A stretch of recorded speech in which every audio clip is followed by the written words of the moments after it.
everybody, and welcome in to another episode of the Couch GMs podcast. It is Thursday, October 3rd, 2024. I'm your host returning. It's George Kurth here along with Cody Roadcap. Cody, did you miss me? Of course I did. How could I not miss you? Oh, Like, thank you. I mean, Marcus is great. I love Marcus. We always have a Yeah. great time chatting. I hope everyone enjoyed watching the show Monday and Marcus filling in the previous week, and he'll be back again for sure. But it is great to have some OGs around here. Yes, sir. And thank you, yes, again to Marcus for filling in for me. It was entertaining listening to you guys. I had to listen to you guys a little bit after the actual live show. Segue into make sure you're watching us live Mondays and Thursdays at 6:30 East as we break down the Monday and Thursday games as well as react to, or in this case, get ready for the week 5 slate. And you can follow us on Facebook, Twitter, Instagram, TikTok at the Couch GMs. We're live on Facebook and YouTube. And as always, feel free to DM us with your fantasy questions or drop it in the chat if you are watching live. Cody, why don't we look at a little bit of a week 5 fantasy preview?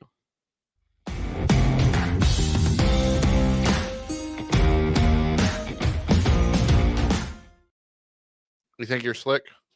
I thought I caught that last time. So here we are. Actually, before we get into the slate of games, I do want to talk about a little bit of Devontae Adams news that's coming out.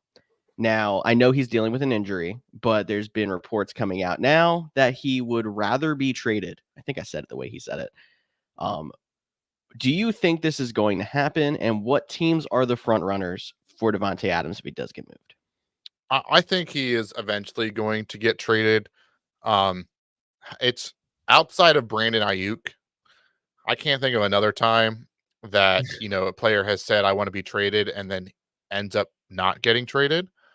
So And I that think happened with Ayuk like 3 times. yeah, I think he will get moved. I do think so how my wife asked me the same question and I basically said, look, I think there's 3 legit teams in the running. And then I think there's 2 or 3 surprise wild cards. So the 3 teams I think are legit in the running, obviously the New York Jets. Reunite with Aaron Rodgers makes a ton of sense. New Orleans Saints reignite with Derek Carr. They get to try it again down in New Orleans. New Orleans is a pretty good team. Pair him with Chris Olave. I think that makes a ton of sense. Then the team that would have to do some salary cap gymnastics to make it happen, but I think would make the most sense for their team and their goals this year, Buffalo Bills. Pair him with Josh Allen, give Allen a true number 1 with the complementary pieces. I think that would make a ton of sense. So those are my top 3 if I had to put the odds, and I would put them in that order. Okay. And then the wild card teams. I know it's been reported that they're not interested, and I think it would be hard to do an individual trade for a caliber player of Devontae Adams. But I don't know how the Chiefs aren't getting involved in this one. Yep. I think him with Patrick Mahomes would make a ton of sense. Of course, it'd be fun to get him back in Green Bay. Highly doubt that one. Had to give that one a shout out there. And then I am interested in. I mentioned Brandon Ayuk. Could a Brandon Ayuk Devontae Adams trade kind of work out? Brandon Ayuk has been off to a slow start. He seemed to be getting grumpy in practice. Could this all come back to a Brandon Ayuk trade that ends up with Devontae Adams and San Francisco on their powerhouse team that they go all in this year before they have to pay Brock Purdy, and they then trade Brandon Ayuk? The one thing I don't know with the CBA, because sometimes you can't trade players after a first, a contract extension. I don't know what that would do to the cap hit for that massive deal he just signed anyways. That's why I put it as a wild card one. But I think that would be at least a fun conversation starter. I never would have thought of that. And yeah, maybe there are CBA restrictions, but it's definitely true that Ayuk has not seemed to be clicking as much. And you can kind of think it was going to be a slow start because he literally didn't participate in camp. But it's getting to the point now where like you should be getting up to speed through a month of the season. And it hasn't really shown, even with a lot of pieces around him banged up, the opportunity should be there. I think it would be hilarious isn't the word. Ironic if he's like, I have the choice to either go to Pittsburgh or sign this contract, and I choose to sign this contract, and then 4 weeks later he's unhappy again. Like, seriously? And then you start to question if you actually want him as another team, because is he a cancer in the locker room? But That wasn't that there was one wild card team. I think the solid teams that you said that's pretty much where I think Adams could go. The one other team that I think would be a very interesting fit is Washington. And maybe Marcus would have more to say about this if he was on the show. If they keep trending in the direction they are and being competitive, getting another weapon next to Terry McLaurin for a young quarterback like Jaden Daniels could accelerate that growth in him even more and make a very interesting, maybe not Super Bowl contender. I don't want to put that team on that pedestal yet, but playoff contender out of Washington. Yeah, one quick question if he goes to Washington. Who wears 17? Adams or McLaurin? I feel like it would have to be McLaurin because he's established there and mid-season. I don't think that change would happen mid-season. So we're probably going to see a number 7. I mean, I don't know how that works other than Devontae Adams has 17 tattooed on his neck. So I feel like that might play a bigger role than people. I mean, he was 15 in college, so he could definitely go back and change that. But yeah, I think everyone is going to say the Jets. I don't. You could probably bet that somewhere, and that's probably like a minus at this point. Just that rekindling. And I think if he does go to the Jets, like, yeah, that's a home run for fantasy value for Devontae Adams, but that completely plummets Garrett Wilson. Garrett Wilson's kind of been, He's already struggling. So like, yeah. It's weird to see how up and down the Jets offense has been so far. Just with, I mean, actually, this can kind of move us into our first game because the Jets are across the pond this week against the surging Minnesota Vikings. 4-0. Yes, but the Jets offense would be Rodgers trying to get up to speed. A lot of people seem to be complaining about coaching game plan. They've been so up and down. And every time you see this looks like vintage Aaron Rodgers, then they come out the next week and score 9 points. Like, I don't know exactly what's wrong, if it's like him and Garrett Wilson haven't gotten on the same page yet, or just it is some kind of ineffective play calling. I don't know what it is, but do you have any idea what can get the Jets going enough where they could actually be considered this contender that we were looking at? Yeah, I mean, I know they lost last week and it wasn't a good game. The weather conditions were terrible. It was sloppy. It was wet. We live on the East Coast. You know how rainy it's been the Yes. last 10 plus days. And they missed a field goal to win the game. And I think if they pulled that game out, the narrative's a little bit different, not completely different, but different on how you see that team going. But they just can't seem to get the offense rolling like they would want to. And I think some of that is Aaron Rodgers, coming back at age 40 from a massive injury, trying to actually, he's now finally getting time to, get with Garrett Wilson and work Brees Hall in. They have Braylon Allen. They've been trying to figure out the running game. And it sounds like there is some, butting heads inside the locker room. Aaron Rodgers, you know, my opinion, one of the best quarterbacks to ever play. But he plays the game a specific way. You have to know everything. You have to know the hand signals. You have to know, the checks at the line. You have to be ready to run 4 different routes on any given play because if he sees something in the coverage, you have to take advantage of it. And that just takes time for players to get used to it. None of these players are rookies, but that's a part of the reason why Rodgers never loved playing with rookies was because he banked those valued reps. And I think that's why he wants Devontae Adams so bad because those two can step on a football field and read each other's minds. And I think that's why they might go out and pursue him as well, just trying to figure out what is the best case scenario. Maybe they end up moving Hassan Reddick as a part of the deal because that's another Jet situation that they can't seem to unfold and figure out either. But yeah, this offense has a lot of pieces, a lot of young, talented pieces. And, I think it's just taking time, but their defense is good enough that they're going to be in every game that they play in. And they have a really good test against this Minnesota Vikings team, who's a lot better than people give them credit for. That's very true. And I think that's also what you're talking about with knowing the hand signals, knowing that you have to be able to run every route, every play. That's why Alan Lazard is still relevant in that offense because he's somebody who's been with Rodgers for a while. Man, this guy was cut last year while Rodgers was out. They brought him back, and all of a sudden he looks like a completely Healthy competent scratch, wide not receiver cut, again, but same thing. basically. And all of a sudden he's this super relevant wide receiver again. That just says something about quarterback wide receiver chemistry. I'm not saying Alan Lazard was ever the worst wide receiver in the league. He was also never the best one. but man, does he look better when he has Rodgers over there and they can read each other's minds. So on a lesser level, a lot less talented than Devontae Adams, they have that chemistry that really helps. And I think you're really hoping, if you're a Garrett Wilson owner, or if there happens to be a resurgence of Mike Williams at some point this season, that they find that chemistry with Rodgers throughout the season. And then maybe by the time you get to the fantasy playoffs, you have a second receiver on that roster with a connection.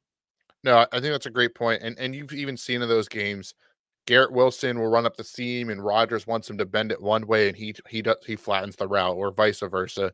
Like they're just not on the same page. And whether Devontae Adams gets there or not, I do think they'll eventually get on the same page.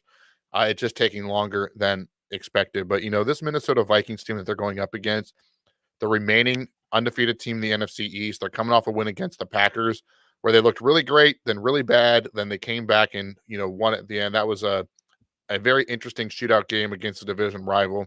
They go across the pond this week, and really the thing for me is Sam Darnold has been playing better. He was the NFC Player of the Month because of how well he has played.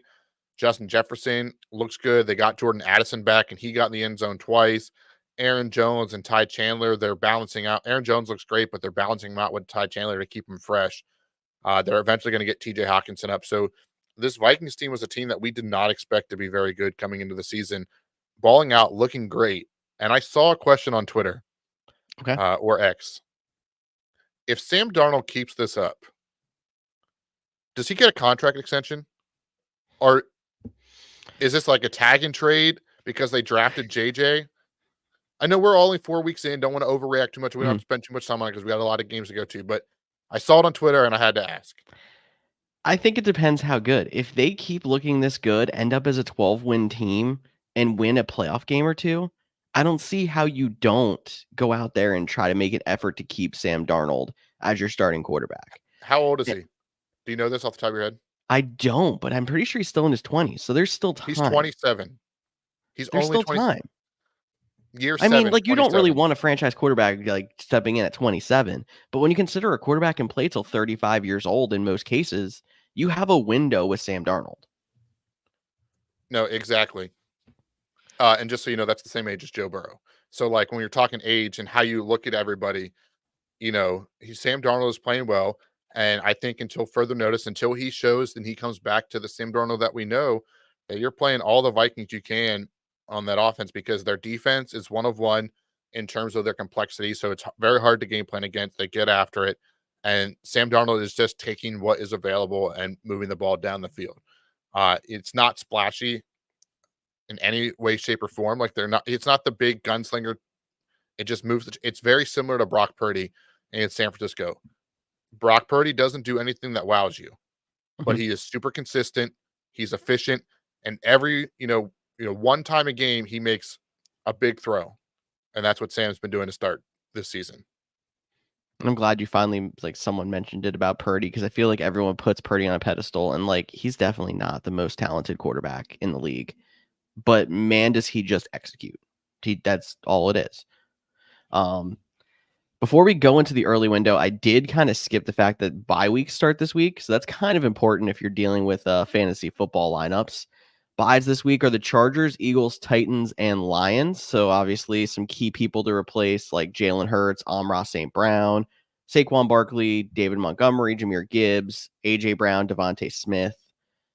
Big names in there that you have to look at trying to replace in your lineup. And with all the injuries that we're dealing with right now, that is not an easy task. Yeah, and I mean some of those guys that you mentioned, we've already been trying to replace. They haven't played, like AJ Brown and Brown, Smith. Devonta Yep. Smith. But it is a lot of people. The Titans, they haven't had the guys that you're even looking to replace, but they have some big names that some of your league mates are going to maybe luck into not playing DeAndre Hopkins because they've heard of that name before and have a good week. And then the Chargers, J.K. Dobbins come back to earth as well, but he was a guy that was in a lot of people's lineup. So why don't we jump into that early window and try to find some of these replacements for these guys this week? Yes, sir. Let's start with Panthers Bears, because Deontay Johnson's kind of been a guy over the last few weeks that Now has there's a really guy. been stepping up. Now there's a guy. George bring out his Chris Collinsworth. Ever since they put in Andy Dalton, And Deontay Johnson has looked like he's back in, he did back in Pittsburgh when he was taking over as a wide receiver one in that offense. And he is a little banged up right now, limited participant on Thursday, something to keep an eye on, but it seems like he's going to be good to go.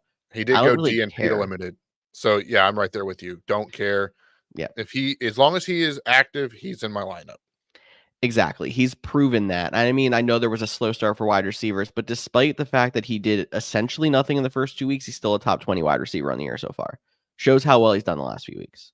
Yeah, and then on the Bears side, I think it gets a lot more interesting. You DeAndre Swift, terrible first 3 weeks, amazing week 4. Keenan Allen gets another game healthy. Roma Dunze, he scored, but then he has an off week. Caleb Williams up and down.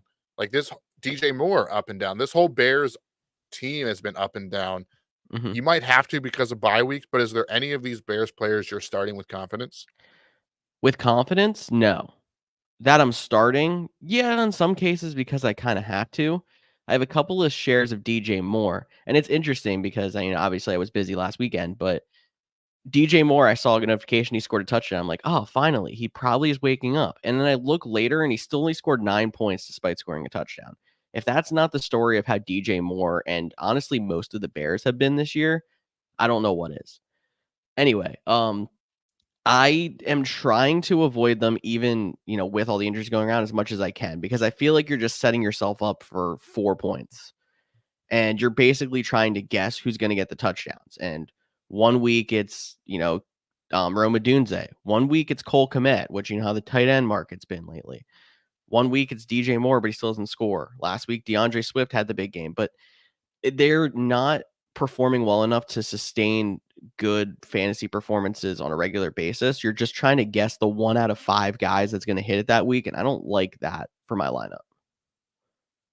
I'm with you on that one. You might have to play it, but if you can go elsewhere, definitely do that. Let's talk about the next game though, which honestly is probably the 1A or 1B game of the early window. The Baltimore Ravens versus the Cincinnati Bengals.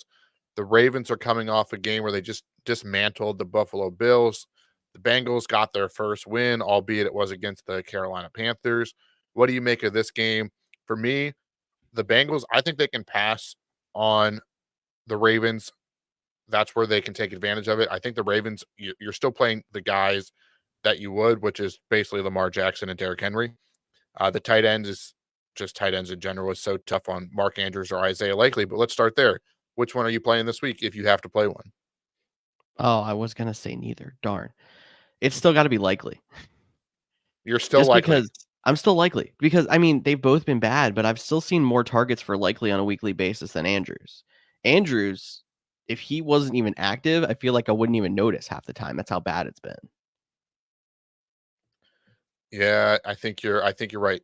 And I think we talked about this a little bit on Monday with Marcus too. Like if you can go out and trade Mark Andrews on name value, it's something that you might consider doing because I mean, 2 goose eggs now in 4 weeks is not a great start to that season. And the And 2 then weeks on he scored weren't pretty either. Like, I don't think he's droppable yet. Like, I'm still waiting to see, like, is he still recovering from that ankle injury that he barely came back from in the playoffs last year? But if I can roster 2 tight ends, I'm trying to get someone else right now. Not that there's much else out there. no, there's definitely not much out there at tight end. What about Zay Flowers? How you feeling about him? You watch the Ravens a lot closer than I do. Every time I turn him on, he gets targets, but I don't think it's been translating to points. My fantasy teams want you to watch more. So thank you for that if you do in advance. Um, the Ravens are so game script specific. And this would probably be the game where the game script would favor an Isaiah Likely and a Zay Flowers.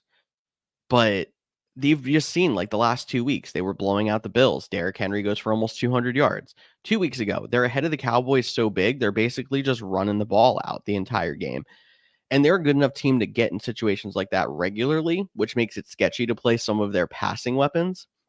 But the value is still there because Zay Flowers can go off for 2 touchdowns and 100 yards any given week. But if you're going to try to guess the games that's going to happen, it would be a game like this where you expect the Bengals to hang with them. It's a divisional game against a top opponent who may be underperforming, but so I like the idea of Flowers this week. I know there's a couple leagues where it was like Flowers versus DJ Moore in my lineup this week, and Flowers won all of those arguments for me. Yeah, and I think, a great question for that too is not a question. I don't know why I said question, but another thing to think of too, you're talking game script. Passing might be higher up there. If you are missing one of these running backs this week, a Montgomery, a Gibbs, a Saquon, and you have to go to the waiver wire to find it, maybe because of injuries, Justice Hill is a name to watch. Marcus put me on this on Monday, and he's been getting just as much work. He is the passing down guy. Hope he finds the end zone, gets a couple targets this week. So Justice Hill, either a sneaky play if you need it, or probably a solid DFS play if that is the role you would like. Before we jump into the Bengals side, did have a question on the YouTube chat. It's not really a question; it's more of a statement, but I'm going to turn it into a question. So Travi J said, bye week's coming up, and I don't have anyone I really want to drop. And I feel like, one, that's a fortunate thing to have this year because my team is just all banged up, but maybe that's the problem. You have so Yeah. many injured guys and no IR spots, or you have, enough players that you want to wait and see on. Where are you in the mindset of, without knowing the teams, which is very hard to do, on when is it too early to drop somebody? I think when I'm trying to figure out if I'm gonna drop somebody or not, my mind is more on trying to read, does this guy have any value to anybody else? Is this guy going to, bring up a market on free agency? Because it's more like if I'm dropping him, I want to keep it open that I have the ability to get him back later. Um, so if there's a situation right now where I think Zamir White's a great example. He's still a starting running back, but man, is he struggling and he's being outperformed by Alexander Madison. They're in a pretty big split right now. He's not somebody in my mind that's going to go out there and get a lot of interest on the waiver wire. Not that you want to drop him. He's somebody you might be able to fill in a spot for a bye week and then sneak back onto your roster later when you don't need that extra bench spot to fill a bye. Does that make sense? No, that makes a ton of sense. And to follow up on that question, um, look, Marcus and I talk about it. You and I talk about it for offline. Tight end is a mess Mhm. right now. Let's say you got Dallas Goddard, right? And you got a smaller bench or too many people injured. Dallas Goddard's on bye. Would you, and you really liked your team with how bad the tight end is, would you maybe just go ahead and take the goose egg, take a 2 weeks of Mark Andrews and not pick anyone up and leave your tight end spot blank? I think especially at the tight end position, that's something I would consider. If that bench spot is more important to you to keep someone who might be injured or such. Because you just get basically it goes down to how you think about drafting. When we're talking about like we used to draft those top tight ends early because the difference between what they would give you and what the league would get was a big difference. Same thing with why you take those top running backs so early, everything else. When you look at it, if you're playing a zero at tight end, on average this season, you're probably giving up 4 points to your Hmm. opponent. Like 4 points. You can make that up somewhere else pretty easy. So, if it means keeping somebody or getting somebody that's gonna have high upside or be important for you in the rest of the season to try to put yourself in a 4-point hole this week, I feel like I never would have said this coming into this year, but with how the tight end position's been, that's a great example of a way to try to get ahead of your league down the road. Yeah, and if you are in that situation where you're looking to find a tight end, you do have Foster Moreau, Juwan Johnson, Noah Gray as potential flyers if you find yourself down by a handful of points on Monday night and want to try to get back into it. But True. while we're listening here, Travi J did just drop his team and the lineup, so we're going to try to give him some advice. Then we'll get back to the Bengals, I promise.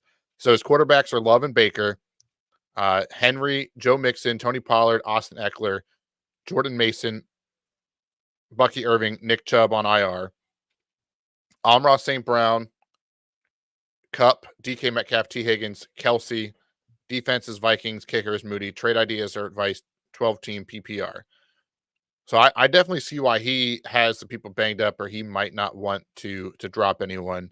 Yeah. Looking at that list, who are you in consideration of dropping or picking up or Uh, moving on from? biggest drops I'm seeing on there, Eckler. Um, I mean, he's doing fine, but he's not a starting running back. He's inconsistent, even though he's been okay. Well, Um, he is hurt right now. I think that's the bigger thing. I think he's Is supposed to be back this week, but yeah, he did miss a week with that concussion. Um, and he and was like if averaging you're 10 desperate, fantasy points a game. So it wasn't nothing. it's true. And Brian Robinson is banged up this week as well. If Eckler isn't going to go, I thought Eckler was going to miss another game, but I haven't, not 100% sure on that. But keep going. Sorry for Um, interrupting. we were talking about punting the tight end position. Another option is punting the kicker position. I mean, Jake Moody's been fine, but you can't tell me you're not going to find somebody else in free agency if you lose him that you can go out there and fill that spot, take the hit at kicker, add somebody in Sunday night or Monday night if you end up in a close matchup.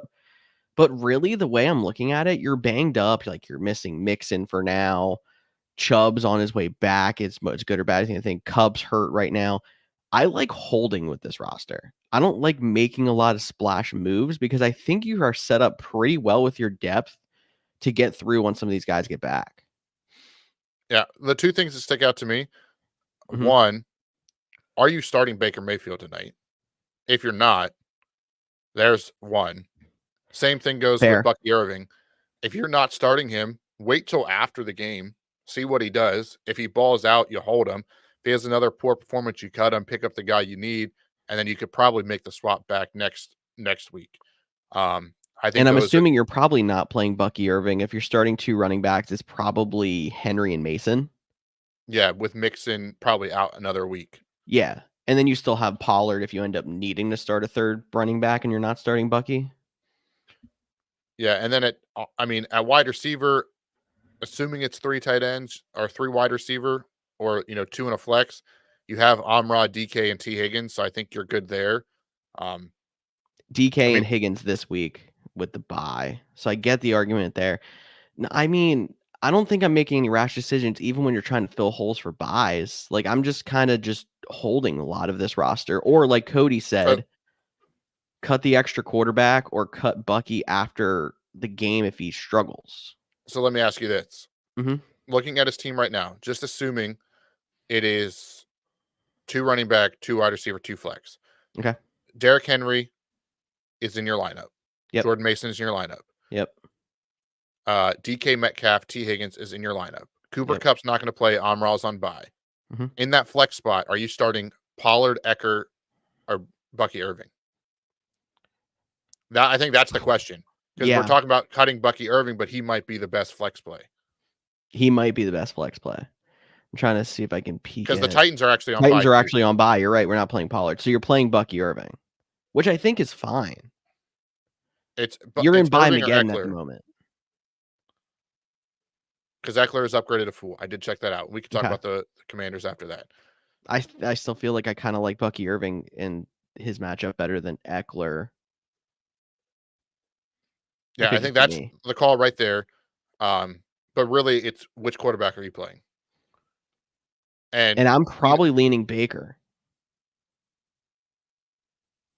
Love is going to have more interest on the waiver wire, but it's not going to still be I mean, let's see if you can wait till Sunday morning Mm-hmm. to or Saturday night, so he'll go through waivers, and then no one can pick him up, and he'll be available, Yeah. and then they have the Cardinals next week, which would be a positive matchup, and I don't know who the Buccaneers have off the top of my head, but that's something to consider. But I think But then to back you up, Cody, like I've literally just been picking up Baker for some bye week fills in some leagues this week. Like even though he is quarterback 3 right now, he's not really drawing a lot of interest on the waiver wire. So then it goes back to like, yeah, Love's going to draw a lot of interest, but I don't know if Baker's going to draw as much. So yeah, and obviously I do think you could get away with the kickers, um, cutting them and then finding one later if you really really need it. But Butker is own. I can't remember the Saints kicker's name off the top of my head because it's not Will Lutz anymore, but it's that other guy. What is his name? It's at the tip of my tongue. George is not helping me out here. And No, Steelers Cowboys, both those kickers are owned too. So like, you're not gonna be able to get a kicker late. So I would lean whichever. If you start Baker tonight, go ahead and cut Jordan Love on Saturday night or Sunday, so he's back in the waiver pool. And if you don't end up starting Bucky Irving tonight, that's your cut right there. I like it, Cody. All right, so we got to get back to the Bengals, and I'm going to keep that one real quick because we have a lot more games to go through, and we are already 30 minutes in. This time is flying by. Bengals, my only question is, because I think you're playing T. Higgins, you're playing Jamar Chase. Yep. Chase Brown, 22-point fantasy week last week.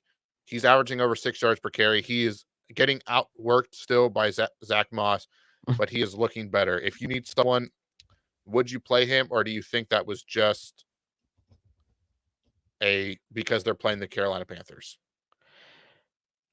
I think it was a little bit of just because they're playing the Carolina Panthers, but I still like the long-term outlook. Avoiding it this week, but long-term, like I'm trying to get as many shares of him as I can if I can get it super cheap, or if he's happened to be on the waiver wire, which probably not anymore. Or just holding. Alrighty. He is in my bench.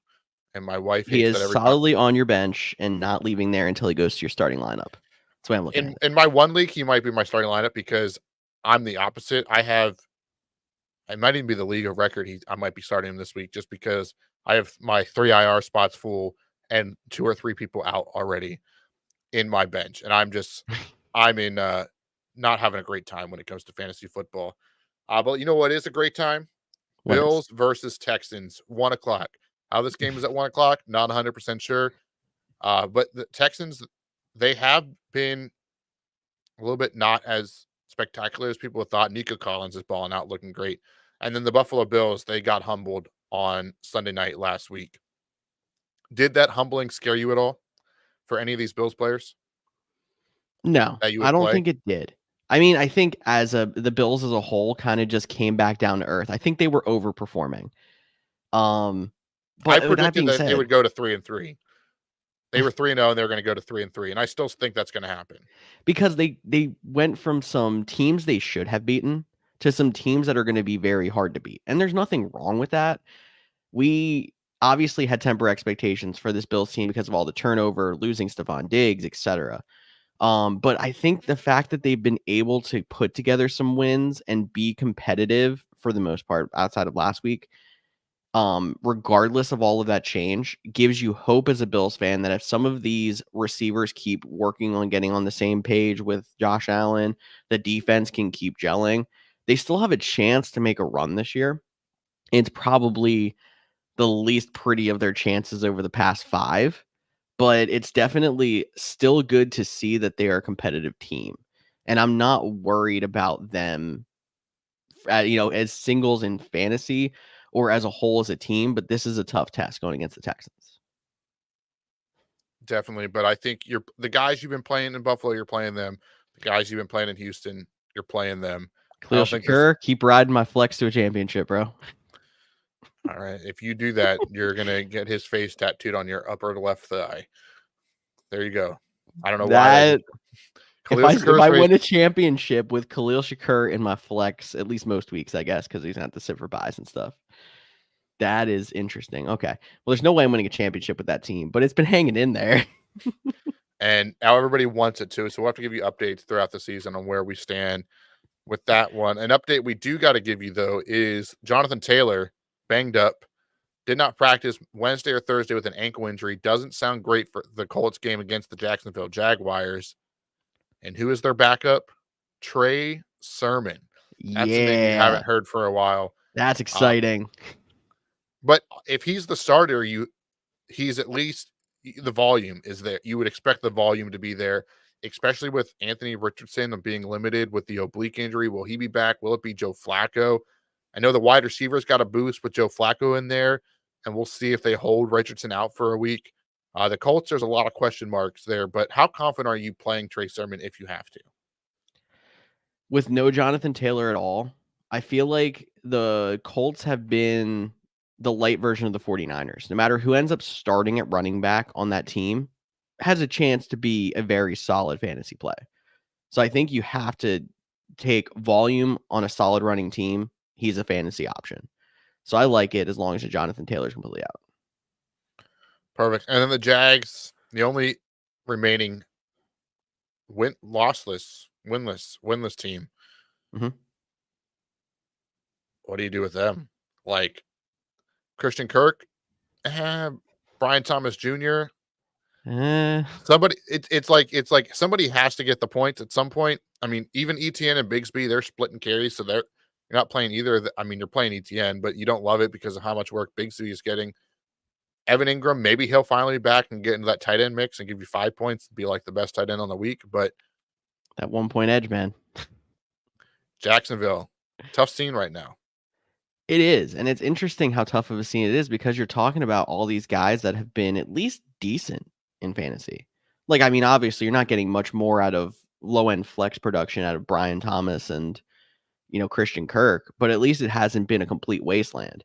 Travis Etienne still had his pops, even though he hasn't been as good as he has been in the past. Like, the fact that, like, when you see a team that's this desperately bad, you're like, I'm starting one person or nobody. And in this case, it's actually been some production. They just haven't been able to put together as a team to translate to wins. I mean, hopefully, it took the Texans all the way to the second to last play for them to win that game. So maybe Yeah. they started to turn some things around, and the Jags will get back on pace and get some more people fantasy relevant. Because we're talking a lot about buys, and this is just the beginning. We have some brutal bye weeks coming up over the next few weeks. With that being Spe- said, I think Thomas and Kirk are options to fill your roster for bye weeks if you need it. yeah, I think so too. I'm with you on that, but you're right. It Thomas is is my other flex in the 2-flex league that I'm starting Shakur, so I'm having a great time. you're having just a dandy, and he's going to be on the other thigh if you win a Okay, championship. got Now it. George's going to be inked up by the end of the season, is what I'm hearing here. Uh, let's go to the next game: Dolphins versus Pats. We don't have to spend a ton of time on it, but I asked Marcus this last Thursday. I'm going to ask you this Thursday: do you bench Tyreek Hill? No. Okay, Painfully no. wait, you go into it expecting less than 8 points, And you hope he breaks his touchdown. Yes. which he hasn't What done. you said. He hasn't done it. But you play him because what he has turned into is the low floor, high ceiling wide receiver. Before it was like, oh, he's got a high floor and a high ceiling. Now you go in there expecting 6 points. And if he breaks his touchdown, you're going to hate seeing 25 on the bench. And that's a little bit dramatic, but that's a possibility. Yeah, I mean it's so tough. Like any of the Dolphins, that goes. I said Tyreek Hill because he's the biggest name, but you don't Mhm. feel great playing Achane. You don't feel great playing Jalen Waddle. These guys that we expected a lot out of. I'm not touching Mostert even if he's back. Yeah, like that is a tough scene. And there's no one on the Pats that you're playing. I mean, Mondre Stevenson can't stop fumbling the ball. He's Like I just don't. going to stay in the doghouse until he does. And he's been a decent back when he's actually put it together, but it's the inconsistency. He's also high ceiling, low floor. Definitely. And we talked a lot about the top of the show about Devontae Adams, a veteran wide receiver, getting traded. So Tyreek Hill also got traded the last time Devontae got traded. Oh, we're trading both of them again? Do you think they go together again? Maybe he goes back to Kansas City? I think that's a natural fit for Tyreek Hill. I don't know if that's possible with caps and stuff. I'm really not sure how the cap situation is in Kansas City. Anybody can make it work. It's fair. Um, that's the natural fit more than Devontae Adams is out there. And I think it's a real possibility depending on what kind of news we hear about Tua as we get closer to his 4-week window. I believe this would be week 2 of him on injured reserve. So you got to believe we're going to start hearing soon about, It'll be like, do week they 3. expect him? Okay. 3, So 4, even 5. more, do you expect him to be coming back soon after the 4-week window? Is he not progressing at all? Is he going to be out for the season? Like, you're going to start hearing these things, and you have to believe that Tyreek Hill, who already stated once his contract's over, he's retiring. He doesn't have a lot of time left. I think it's 2 years. He's not going to live through a full season of Tyler Huntley and company at quarterback, knowing the Dolphins don't really have much of a shot right now. Yeah, He's and going to get moved if this scenario continues. I think he gets moved, but it has to be for the right team. I think he loves living in South Florida.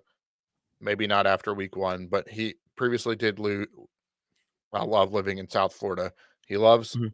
you know, no state income tax. He loves being where he's at right now. So I don't think he's going to get traded to go to, you know, just the highest bidder.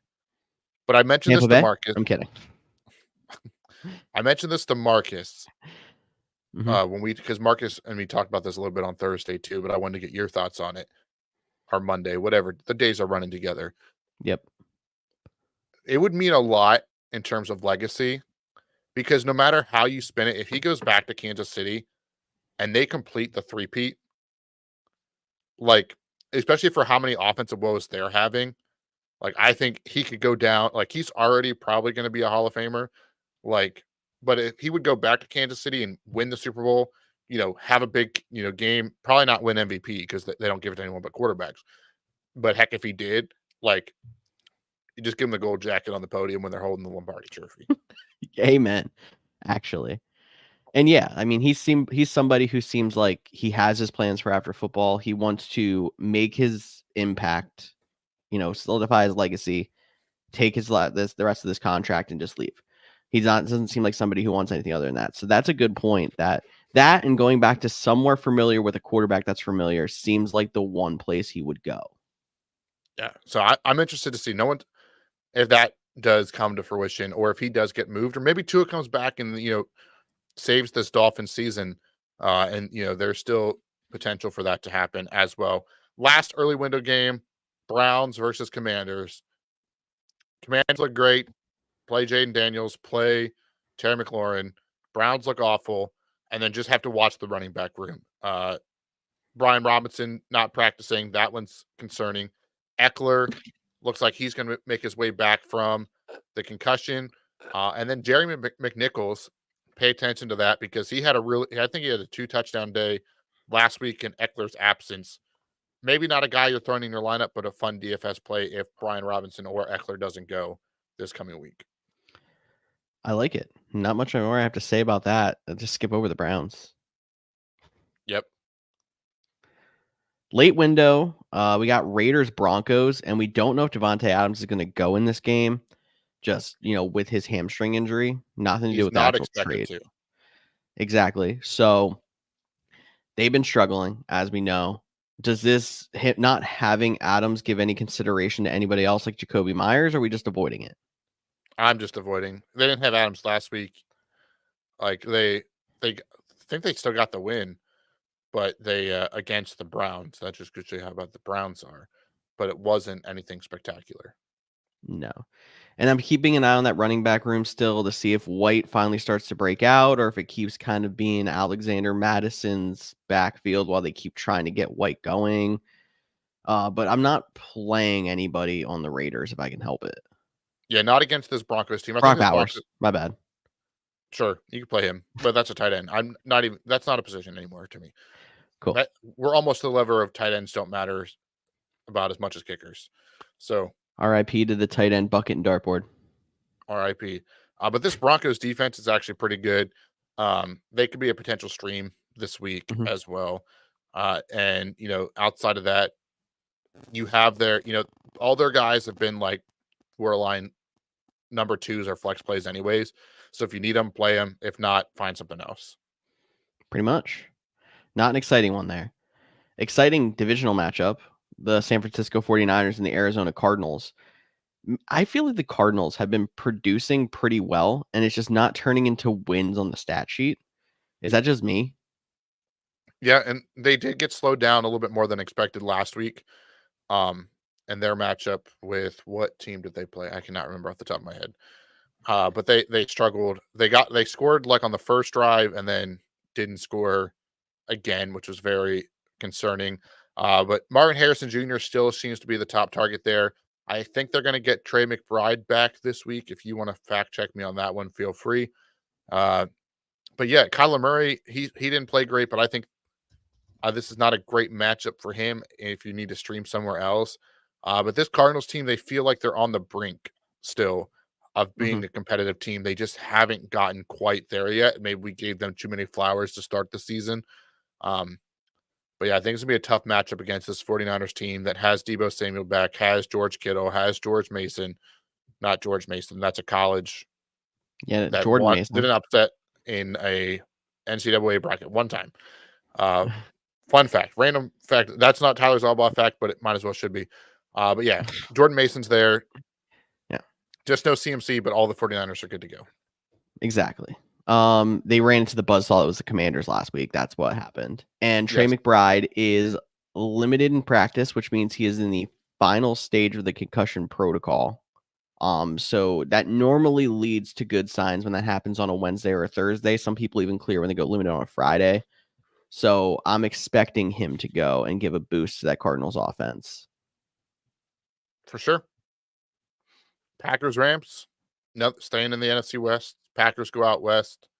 Game I was supposed to be at, but I'm not going to make it there anymore. I'm very sad about that. It's going to be a Green Bay takeover in LA, but I mean, what visiting What team game in doesn't see LA their isn't a away team takeover? exactly? And this Rams team is super banged up. I think it'll be a good game for Kyron Williams. I think they can screen the Packers and get some points there. So I think you can still play him. But I'm not chasing points with a Whittington or Demarcus Robinson this week, even with potentially the Packers being out their top two corners again. Not chasing the points there. And then on the Packers side, the big news is Christian Watson went down with an injury. He's going to be out.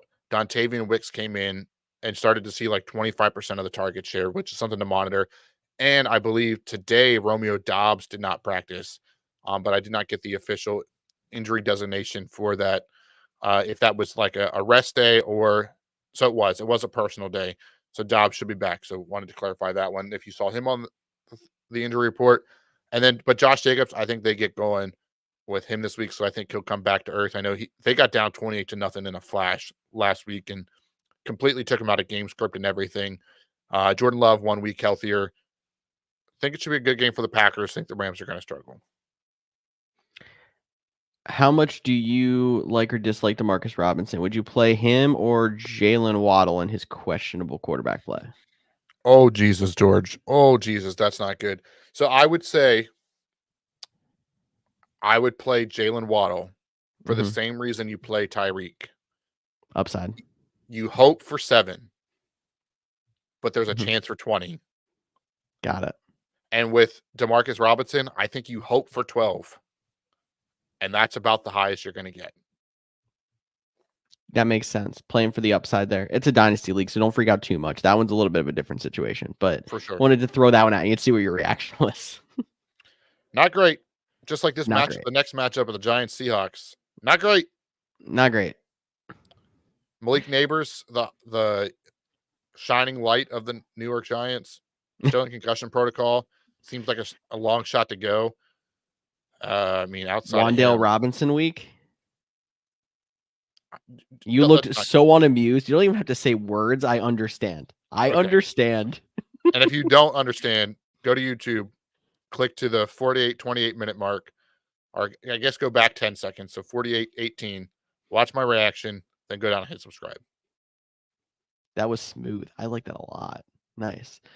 But anyway, I think the one person on the Giants besides Neighbors who's been in lineup conversations is Devin Singletary, who's been inconsistent, but he's had some good weeks so far. He's also a little bit banged up, but is he somebody worth flex consideration against the Seahawks? If you need him, you can play him. I kind of think you're there. What about Devin Singletary or DeAndre Swift? I'm kind of feeling Singletary. Okay. I'm worried it was a 1 week pop for Swift. Singletary's been a little bit more. I mean, he's popped twice and he's looked a little bit more involved on a surprisingly better offense. I'm just gonna let's do just rapid fire. Cool. I got 3 more. DeAndre Swift or Zamir White? Swift. I don't know why I said DeAndre Swift. We're talking about Devin Singletary. So Devin I Singletary. don't know, but well, then it's or, definitely Devin Singletary as well. okay. But cool. Devin Singletary or Javonte Williams? Singletary. Devin Singletary or Trey Sermon, no Jonathan Taylor. Trey Sermon. Devin Singletary, Justice Hill if you think it's going to be a shootout. Devin Singletary. That's a tough one. Okay. I knew the first two would be Throw easy. a dart at that one. Make it the running back flex dartboard instead of the tight end dartboard if we're gonna. George wants the dartboard back so much I because do. It's just like cornhole. It's just... For the three no people one's that gonna get understand that joke, Cody. What are you doing? Hey, somebody will get the joke. At least one person. I can hear Kempy laughing right now. Good, cool. He might be on with me on Monday while Cody goes to work on other things. So we'll ask him on Monday if he's weird with me.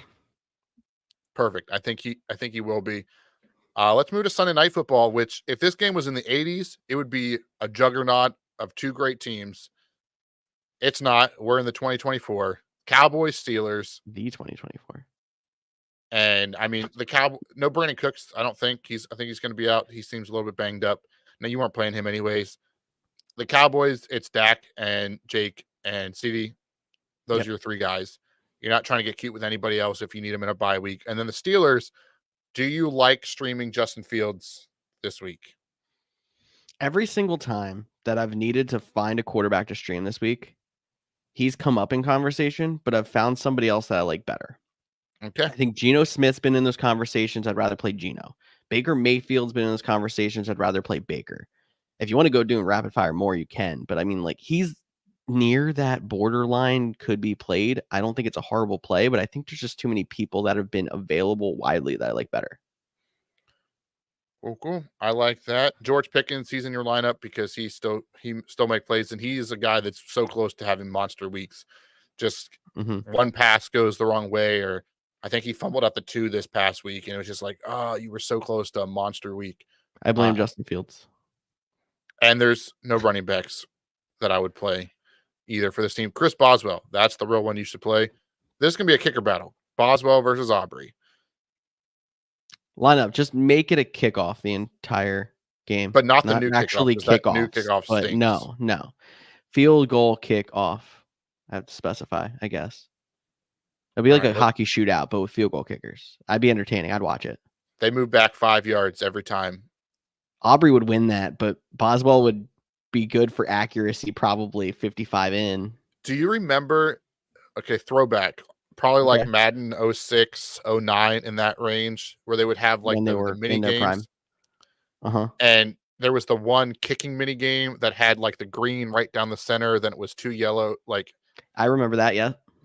Like, if we could get like maybe like the Nickelodeon game, we can get some of that, and they keep track of points. Like, you get 3 points for the middle, 2 points for right outside, then 1 point for the edge, or you doink it in, and then move them back 5 yards. Let's bring the Pro Bowl games back to some fun stuff like that. I'm with that. I could see that for sure. I mean, they do kick-tack-toe, but I don't think it's kick-tack-toe. I think I said it right. But it's not quite the same as what you're talking about. I like what you're saying better. About the Pro Bowl. Why are half the games pre-taped? Right? They're like, hey, let's go check out what happened earlier today when the kickers played tic-tac-toe. It's like, why are we want to see it. We want to see them live in action. We don't want to watch the pre-tape version. It takes all the fun out of it. But I digress. We have a long time before the Pro Bowl starts. And we got one more game to talk about. That's Monday Night Football. Now, we normally preview this on our Monday show, but I think you have it here for certain reasons. You're right. We normally do preview on Monday show. So I guess the only reason we're gonna talk more in depth on it when the inactives come out. But Rashee Rice officially went to IR today. Make some changes in your lineup. You can't rely on him. If you listen to us on Thursday or Monday, you knew that we expected that anyways. Taysom Hill has fractured ribs, but again, tight ends. Hope he gets better but it's a tight end. Not worry about it. We really should preview the Thursday night game as that's about to kick off. And just 1 second before that. Interesting situation here. I actually found myself in my World Cup league, so I could regret saying this.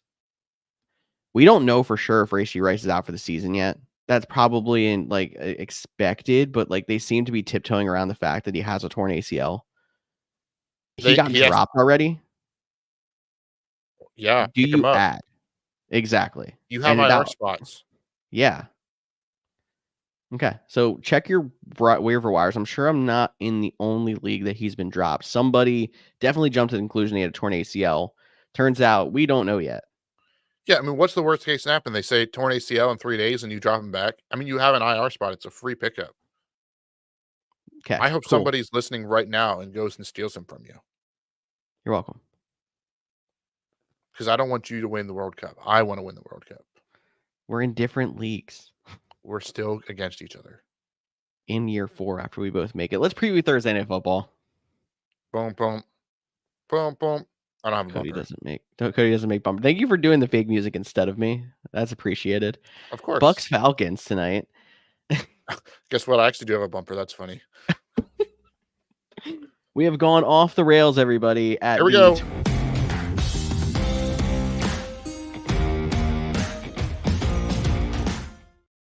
And then he cuts me off on top of it. This is a great time. Hey, you took a week off, man. We got to get the vibe back. As the guy that's about to miss like 4 shows and 5 episodes. So if you listen in for not Cody, congratulations. This is your lucky month. Thursday night preview. Bucks Falcons kicks off 30 minutes or less. A little bit more, actually. If you've made it this far and you're listening to this on Friday morning on the podcast version, thanks for listening. Feel free to stick around and laugh at our takes. But you can also click out at this point because this is basically just for the people live wanting to know what's going to happen. If they have any last minute questions they want to drop in the chat. If not a ton of fantasy stuff to go through. Bucks Falcons here. But Baker Mayfield, QB3 on the season. We talked about that. Like, you're playing him over Jordan Love. The Falcons looking pretty good. I need them to be better than the Saints, so George doesn't rub it in my face how he picked the Saints all year long. What are your big takeaways from this game? My big takeaway is we're fighting over the Falcons and the Saints, and watch the Bucks win the division again. All right. But anyway, none of us picked it, so it probably will happen. Exactly. But no, really, if you look at it, both had pretty good wins last week. I mean, the Saints had the bad game against the Eagles, but then took the Falcons to the brink. Falcons pulled that one out. Bugs dominated the Eagles last week. It was closer on the scoreboard than it was on the field, I'll tell you that much. But I think that Baker Mayfield looks like he's been in that offense for 2 years now. He looks more comfortable. He's still going to have his ups and downs. You know, he's still not a top 5 quarterback in the league, but he's really making Cleveland hate the fact that they let him walk. And he's really starting to build that rapport with especially Mike Evans, that I think that could end up being near the top in quarterback wide receiver duos by the end of the year. They really look in sync right now, and this Bucks offense is starting to roll. Yeah, and I think this Falcons team, they pulled out some victories, but they haven't looked great, and they can continue to look good. You got the inactives yet? I thought that was your job. You keep talking. Oh my gosh, thought it was my job. George, you got married. It wasn't even like it was that big of a deal that you missed 2 episodes and you like forgot how to podcast all of a sudden. What is going on? Congrats, by the way. Thank you. I really appreciate that. Buccaneers inactives. We have Jalen McMillan back and Trey Palmer back at wide receivers. Anton Winfield on the defense is out. That's a pretty big loss there. And they are still missing an offensive tackle as well. Yeah, I was just trying to I know Bijan was with a hamstring, was a little bit banged up, but he came in and he was officially off the injury report. So that is good to pay attention to. But yeah, they're missing Kentavious Street on the defensive line and Elijah Wilkinson. There's no one really important on here. So yeah, everyone that was in their injury report is cleared and playing. Perfect. I think that's pretty much all I got to talk about. Besides, I have a tweet here that I bookmarked for you, and I don't remember why. So I'm going to read it to you right now. No, I'm not, because the bookmark did not save. So we're going to pull it up live for a wedding for 2 episodes, and Cody forgets how to podcast. Exactly. Exactly. Hang on. Maybe I'm on the wrong account. That's my problem. Sometimes I bookmark stuff on the Couch GM's account, thinking it's my account here. But we are talking about Oh my gosh, where is it? Why does this person post so much? George, help me out here. I Vance don't even for know me. who you're talking about. What do you mean help you out here? I just need Talk? you to talk. Okay, cool. That's fine. You just kept kind of going, and I didn't know I how to jump rambling, in. bad air. Just jump in. Just be like, bro, shut up. Bucks Falcons. These games are usually shootouts in the dome between these South teams. So I mean, we'll talk a little I sports found it. betting here. Cool. You can just cut me off in the middle of my sentence now. 43.5 on the over under. I like the over in this, and I like a lot of fantasy players in this game. So there's my little betting shot in the dark tonight. I remember it, and it was for the Ravens, Okay. which I should have brought up all the way back there. Derrick Henry, Mm-hmm. 18 rushing yards and 1 touchdown away. I think he will hit both of them this week, which would give him career 10,000 rushing yards and 100 touchdowns. He's probably going to hit both those milestones this week. I feel like the stat isn't as good as I hyped it all up for all the searching, but still an incredible accomplishment if he makes it. Yes, So it is. one, over under number of carries for him to hit both. I'm going to say 18 rushing yards and 1 touchdown. Is that what you said? Just to confirm. 7.5. What? So say that one more time. I'm sorry. Yeah. Okay. To hit both, how Yep. many carries does it take for him to hit 18 rushing yards and a touchdown? Mhm. I'm saying 17.5. Give me the over under. Like, are you taking the over or the under? Under. Under. You think he does it in less? I think he does in less. The yards is no brainer. The touchdowns where it comes That's in what makes it question. difficult. The 18 yards, you could say like He 2.5. can get the 18 yards and 3 carries. Right. That's why I would say 2.5. But Under 17.5. I think that the Ravens have proven when they get down in the red zone, there's 2 people that are scoring touchdowns because the Andrews pass is kind of out of their playbook at this point. Likely's been getting them deeper plays. Same with Zay Flowers. It's a read option, and it's either Derrick Henry or it's Lamar Jackson. And more times than not, it's Derrick Henry. Cool. I think we rambled enough. I think people are probably tired. Probably already. Real quick.